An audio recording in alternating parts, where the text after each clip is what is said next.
Testing 1, 2, 3. Is this thing on? I think we have our kinks all figured out. Everybody can see me. There is no echo this week on Find the Fairway. Tyler, go ahead and praise me because I know you love doing that.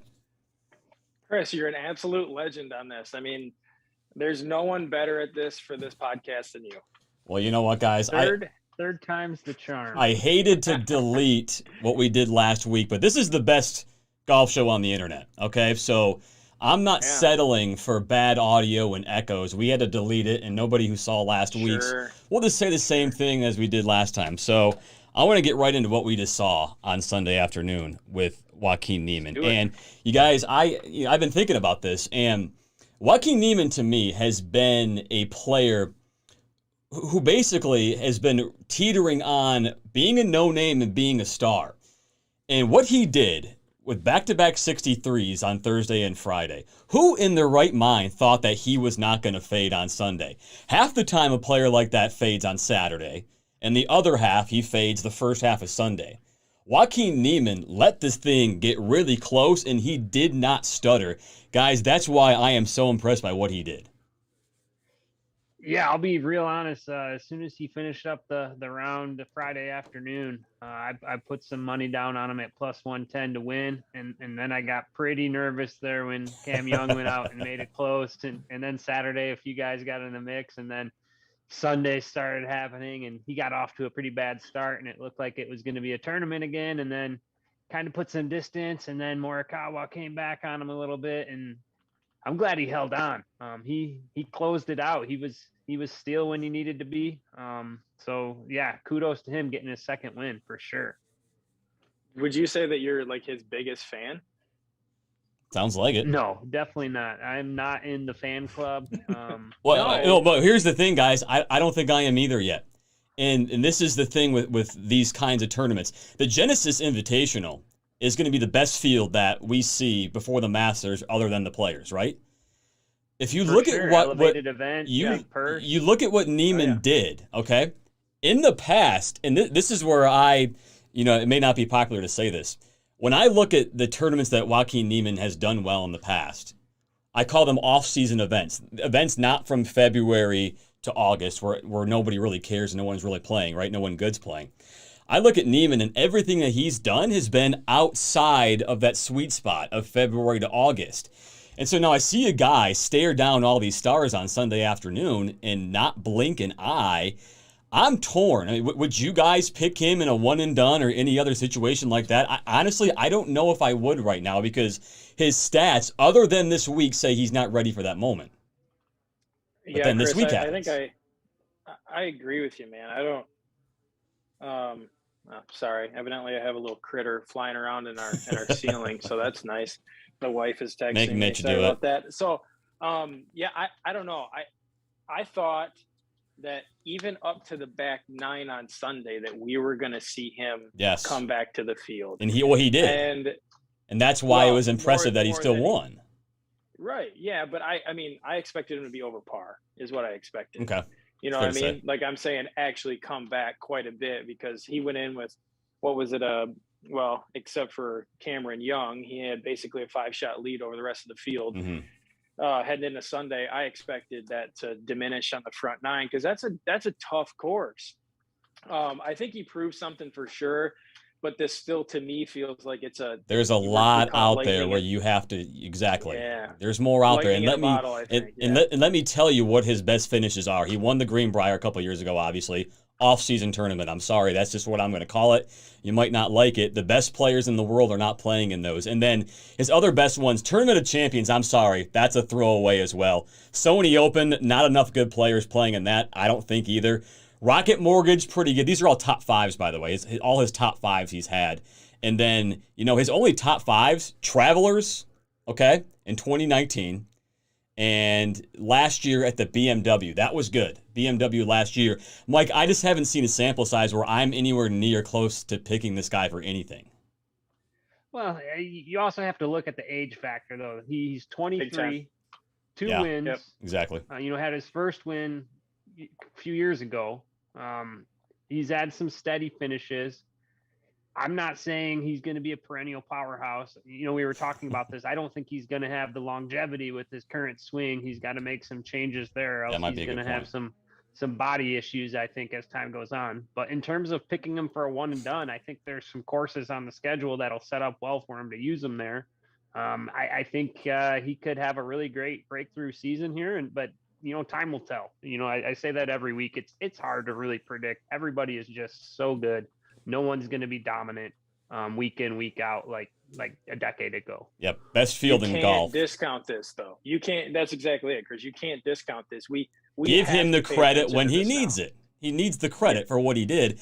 I just have this feeling inside me that I need to see more from him. Is that fair? That's fair, obviously. I don't more from him to prove what does he need to prove to you, or what are you trying to elevate him to?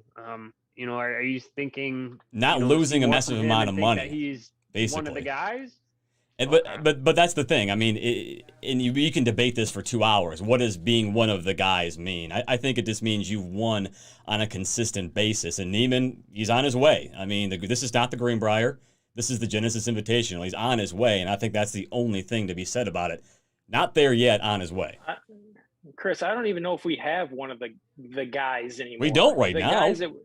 There's not a single guy on tour right now who you would say, man, that's my guy I'm picking this week. It's a crapshoot. No, I mean, I think the closest we have right now is maybe Morikawa. You know, John Rahm's always up at the top of the leaderboard. Although he had a rough start to the week. I think JT and Spieth are both really, really close to being there. I think so too. I think they both are. I think both of them are. Eyebrows raised up a little bit. I think they're rounding into form right at the right time. Yeah, and don't discount Brooks Koepka. Yeah, we're getting into. We're getting into starting to mean something. I'm getting close to picking both Thomas and Spieth. Absolutely, getting very close. Yeah. I think everybody should be too out there. Yeah, I think that's fair. Well, here's somebody that people have picked in the past, and he's trying to get back on his game. Bryson DeChambeau, dismissing so many rumors. One on his injuries. He didn't play this week because of the injuries. And number two, this is our topic, our number one topic of discussion today. Do you guys believe the quote from Bryson DeChambeau yesterday? Here's what gets me. In the middle of this quote right here, he says, at this time, as of right now. Why are you saying as of right now? One of two reasons. I'll tell you why. One of two reasons. Number one, he's not thinking about it. He is just saying, well, off the top of my head, I don't believe that at all. Bryson DeChambeau had somebody help him write this, and this is what he meticulously scripted out and put out there for millions of people to see. To me, as of right now means I'm not sure if I'm playing on the PGA Tour or not. And this statement, yeah, it's nice to hear. I put zero stock in it, Tyler. You know what, Chris? I don't know if I agree with you that he had. I don't. Do you think he's got a $100 million offer? Okay, definitely. There's a lot to unpack, without a doubt. Yes, I definitely think he has that. I also don't think that, I mean, by some of these tweets he sends out, man, I don't think he's got people writing this for him. If they do, I'm going to check to see who's representing him, because it's basically he's in there with his powerlifting guys, and they're just trying to hit long balls into a simulator, and they just rifles off these things like, hey, you know, Bryson. Maybe one of those guys is a speechwriter. We don't know that. He's got to quit talking. That's his biggest problem. Exactly. Yeah, for sure. But I think it's intentional, and I think he's got himself kind of pigeonholed where people pay attention to what he says now, and he knows that if he goes back on his word, he's just going to be a dartboard for people again. So he's just trying to keep a loophole open, and he thinks he's being savvy, but he's not. Do you think he cares? Do you think he cares about what? If he goes back on his word and people hate him? Does Bryson DeChambeau, because he gained a lot of fans at the Ryder Cup. I was one of them. Yeah, man.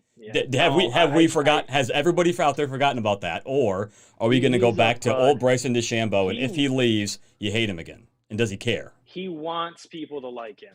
I think he does too. Oh, he cares about two things. Number one, money. Okay. Which is why this SGL offer talk. And two, he wants people to like him and he wants to feel accepted. He's not going to have both. Thing was never more obvious than in the match when he was with, Brady, Aaron Rodgers, and Phil out there trying to just fit in. And it's brutal. I felt bad for him. He's so awkward. And Rodgers was making fun of him behind it, like basically. True. As of right now, this quote is true, you guys. The SGL pretty much through the week with all of the bad other week big for them players committing. It's cash. Gone. And Phil Mickelson's career and kind of reputation, man, that's right along with it. Yeah, so Billy Horschel today. You see his comments, Billy Horschel. Coffee these days, but it's troublesome. Kind of ruining a legacy there. You're no longer in line to be a Ryder Cup captain, in my opinion. But Bryson, it would be that way if he does leave. Tail between his legs, coming back. As of right now, tail between his legs. But Mike, you are strong today. Do you think that the SGL he's working out too? Do you think they're dead, or do you think they're stubborn? Do you think Greg Norman's going to say, I'm going to go get Lee Westwood and Ian Poulter and Henrik Stenson? Adam Scott didn't say no, by the way. And Phil. Get all these guys in their 40s and their 50s. Okay. Do you think they will? And the golf league, it's the senior golf league. Basically, give the Champions Tour a run for their money. Great product. Well, you know what? You guys, what what it's turning into? It's everyone that couldn't get to the top during the Tiger era. Westwood, Phil. I mean, those are the names. Phil. I mean, and obviously Poulter and everyone else, Adam Scott. But I mean, he did some things. But I think Tiger, what he came out and said, finally solidified and got everyone was looking to see what Tiger's take was. When Tiger came out and said what he said, that the PGA Tour is pretty much where you need to pledge your allegiance, everyone got in line. Did you guys read what Pat Perez said in his interview? No. Did you read what Jason Kokrak said? You start with Perez. Well, Perez, I basically just said what I said, but he basically, all the guys are looking at Tiger to see what Tiger thinks. And I mean, he hopes that there's a positive out of this, that the PGA Tour does take a look at the guys that, they're sleeping in their car. I mean, what other professional sport do you have where there's no guaranteed money at all? You're competing with the best, and you are competing. You can have a couple top 25s.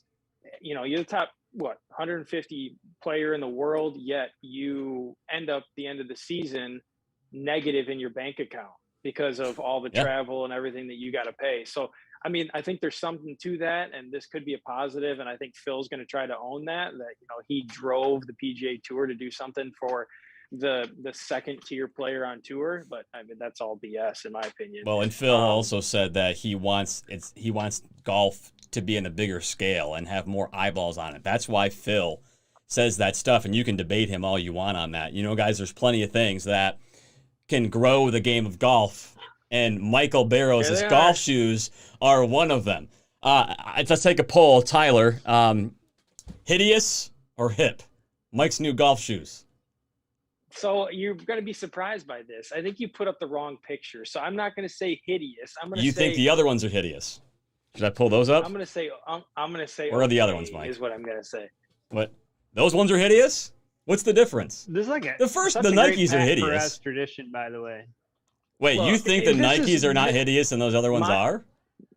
Yeah, my take on this is going to get so much flack from everyone because everyone's "Oh my God, you got to have Jordans." Look, I have no problem with Jordans. I have no problem with how Jordan is getting into other sports. I do love the Jordan shoes. It just looks terrible. You have these huge, chunky, Velcro, big sole, shoes with tapered golf pants. Tyler, I agree with you 100%, but let me tell you this. I agree with you 100% on those being hideous, but here's how we have to look at it. Why should we care? Why should we care if Mike wants to go out and look like Penny Hardaway when he couldn't make the basketball team his freshman year? Why do you think that we should care what people look like? You don't have to wear them. I don't have to wear them. Let other guys wear them. I don't care. If you want to wear them, cool. I'm not going to wear them. Justin Thomas isn't going to wear them. Jordan Spieth might wear them, but honestly, man, who cares? but I can still have an opinion. I mean, if Mike comes out and beats me and he's wearing those shoes, like, more power to him. I'm not really looking at what I'm just saying. For me, they're not for me. I don't have a problem, though. They're fine. They can be in the game. Mike, will you buy me a pair? I'll wear them every day. I'll wear them to work. That's where you should wear them. You could probably wear these to work. They're a little stiff. Got a firm durometer rubber on the bottom for your grip. But here we go. You could probably rock these casual. That's my old industry experience in the footwear coming through there. I'll digress, but hey, I think they're awesome. Seeing them on Jason Day's feet week in, week out, I was like, I gotta pull the trigger. I finally ordered them. Mike, game couldn't be better, boys. I won't pick on you for that, but I will pick on you for this. Ricky Roulette last week. Cameron Young almost won the whole dang thing. Cameron Young beat Ricky Fowler. We're at 1-1, Mike. And my pick this year, if you go back this week, if you go back to last year, remember our conversation about Dylan Fratelli? This is a good one. And honestly, this week at the Honda Classic, Rickie's got like the 15th best odds in this thing. That's how bad this field is, and Fratelli is like nowhere to be found. So, Mike, here's what my proposal is to you. So, for everybody who's curious what the heck Ricky Roulette is, Mike's Ricky Fowler's biggest fan. Okay. He wants to be him. He wants to be him. Absolutely. And I've got the guy in the world rankings ranked above him every single week. This week it's Dylan Fratelli. Mike, you see it's 1-1 on the bottom of your screen there, right? Here's what we're gonna do, everybody. When each of us gets to 5, so when you get to 5, here's what we have to do. We're gonna go to the loser who doesn't have 5, goes to work. Oh, I thought I turned that thing off. All right. Goes to work that day and films on their phone a conversation with a random coworker, and you have to talk to this coworker about how you lost Ricky Roulette and why you're so upset that you lost Ricky Roulette, and we're gonna play it on the show the next week. Did you sign up for this, Mike? Did you know that this is what this was? Wow. Yep. I didn't. But he's gonna do it anyway. That'll be fine. I think by the time Ricky loses 4 more of these things, I might be back in the office. You think so? Worst case scenario, working from home, I'll just have to tell Rebecca about it, and that will just be gold. That doesn't count. That does not count. Whenever I get talking to golf, hey, it's a coworker. Chris, you walked right into that one. No, we're going to amend that. That's BS. I'm calling BS on there. Okay. Team now. It's live on air. Whatever. We'll talk about that later. Let's talk about the Honda. Is it? I mean, this tournament, didn't this used to be a better tournament, or am I just crazy? For sure. No, it definitely did. I mean, this is that off season crap I'm talking about. Basically is. Yeah. Well, kind of, but I mean, the course is really well known, and I mean, if you look back at past winners, though, you're right about that. I mean, you're not looking at like the strongest fields of all time. But the schedule of it's a little weird too, right? Coming off of the elevated event out west, and then folks want to get back in the Florida swing, but then the lead up to the players, it's probably makes sense that most of the big names are taking it off. So Ricky won here, Mike. A little bit. He did. Ricky did win here. I remember that. Would you guys call me an idiot if I picked Louis Oosthuizen this week for my one and done? No. Would you call me an idiot if I picked Tommy Fleetwood this week as my one and done? Not at all. That's a great pick. Hey man, I think that's. I think Tommy Fleetwood. Yes, he lost his tour card. Okay, I know that. And Tommy Fleetwood has not played good golf on the PGA Tour.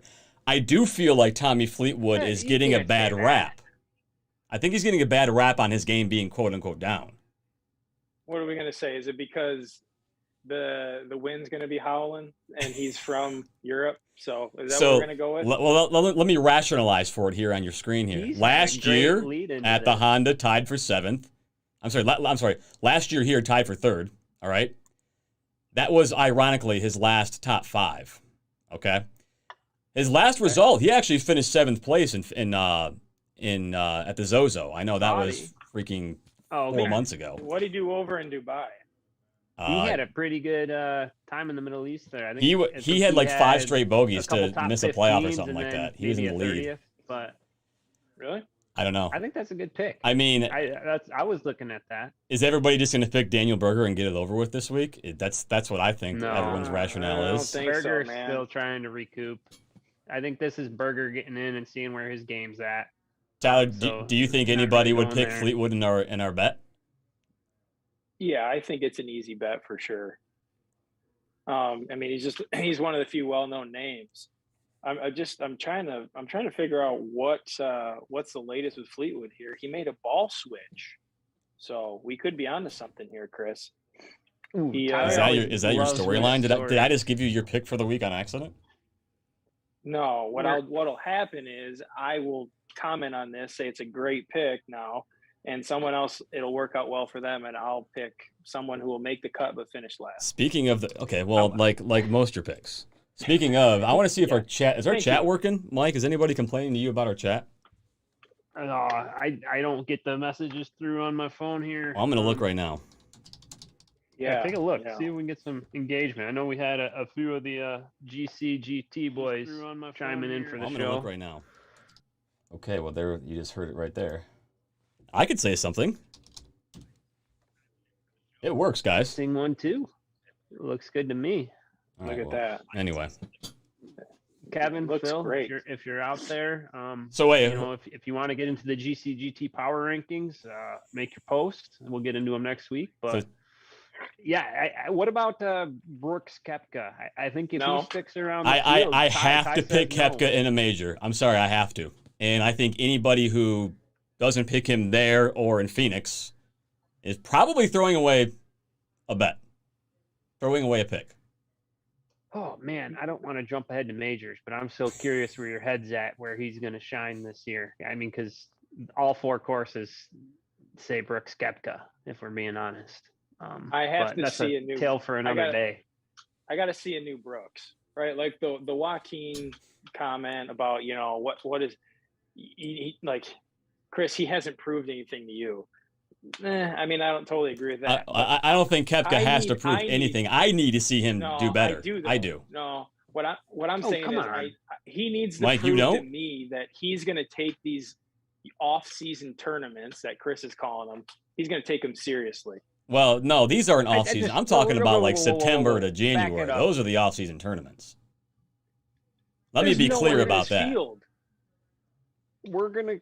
We're gonna say that Brooks Koepka he doesn't have to show you anything, but Patrick Cantlay does. Patrick Cantlay's not clutch, but Brooks Koepka doesn't have anything to show you. When Brooks Koepka had the tournament on a silver platter for him a couple of weeks ago and choked that away. So did Cantlay. He doesn't have to show you anything. More so Cantlay than Brooks, if we're going to call it what it is. Okay. I was just curious. But Brooks, I mean, he has done more than Patty Ice, but that's fine. Well, Mike. Yeah, I hope a lot of people fall in that trap for Brooks. Well, on that note, Mike, do you even remember what our penalty shot bet was last week? Do you remember? I knew you wouldn't. I have amnesia. Fill it up again. You had Sahith Theegala. I'm picking Berger probably, or Fleetwood. I'll tell you on Wednesday. Mike, remember you had Theegala versus the guy who didn't even play because he had a stomach bug. Matthew Fitzpatrick had to withdraw on Wednesday. Yikes! So guys, a man of his word. I know. I got my goat milk. I have no idea who this is, by the way. I didn't get yelled at by anybody, so that's good. Chris, is check it the expired? Expiration date. Uh-oh. Oh, shoot. He's a good point on that. Are we running out of time? No, we got 10 minutes. We're good. Horseradish, goat milk. You guys can talk while I fill this up. And I'll use the juice from banana peppers. How about that? And I got a nice little cocktail glass here so everybody can see it. That is not good. So who are you guys picking then? Who's your pick this week? Well, so I was going to ask how you feel about banana peppers. I feel about Sungjae. I already used him. I think he's one of the top talents under 25. Weak field. Lock it in. I think that's a good pick, Ty. Horseradish. I'm thinking if it's not him, then I think he's got the best odds. So I'm just staying away from the top, and I'm going down to like a Mackenzie Hughes or maybe who else we got? A Keith Mitchell. Both have done really well there in the past couple years. Maybe even a Cameron Young. I don't know. Okay. People aren't Tyler, going on Cameron Young. take your pick on any of those guys, and I'll put a man. penalty shot on Tommy Fleetwood beating them. Oof. Cameron Young's a tough pick. All right. He's, first of all, if we could just talk about Cameron Young before you take that down, Chris. Yeah, that's fine. I feel like we're all pretty poor at this podcast thing and having golf opinions for laughing at Cam Young last week. And When nobody knew who he was. Mike, you didn't even need to say that because I deleted the video from last week, so nobody has any idea what you're talking about right now. Way to bring that up. Pick this up. I'll clear up the dirty laundry here. Ricky Roulette. It was Ricky versus Cam Young. Obviously, yes, it was. Cam Young got the best of Ricky, but to set the table here, we all kind of joke like Cam Young, this is easy for Ricky. A few of us weren't familiar, and then Chris pulled up the stats on Cam Young, and if you just did a blind resume on what have you done for me lately, I should have gave you like 6 shots. Smokes. Cheers to that. Then, oh man, Cam Young, but I don't think he's coming off an emotional. I won't pick him this week, but I think he's got a bright future on the PGA. Chris. What? I lost you. Did you just take your shot? No, I didn't yet. So here's a Matthew Fitzpatrick getting a stomach bug on Wednesday, and me maybe getting a stomach bug from goat milk, bug on Monday. banana peppers, and horseradish. Cheers. Bottoms up, Chris. And just so you remember that flavor, because you're going to get it next week, Keith Mitchell. I'll take Keith over your Tommy.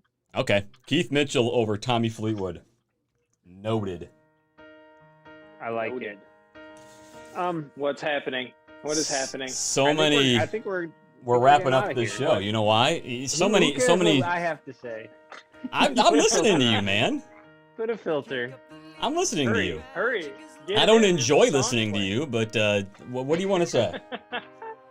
I was just gonna say, like Cam Young, Will Zalatoris, a couple Wake Forest products. No, don't get me started on Willie Z this last week. I picked him in my one and done. PGA Tour career. Well, if Zalatoris can't putt, it's going to be Cameron Young. Will had a great year last year.